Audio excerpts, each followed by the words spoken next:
hvort lagður meiri áherslu á Sæll, fyrstu viðbrögð eftir leikinn? Eins og ég margt oft búinn að segja, hvernig leikurinn spilaðist, við ættum aldrei að tapa þessi leik. Nei, gríðarleg vonbrigði. Já, alltaf vonbrigði þetta. Fenguð þið ekkert út af þessu leik, mikil vonbrigði? Já, það alltaf vonbrigði þegar maður tapar leikin, sérstaklega eins og í dag. Eins og ég segja, klárlega finnst mér við ættum ekki að tapa þessi leik, allavega eins og hann var að spilast.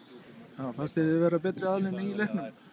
Ja, mér finnst einhverja momenti í leiknum sem við erum aftum yfirhöndinu og skapum meira og viltum meira og aftum svona eins og sagt position.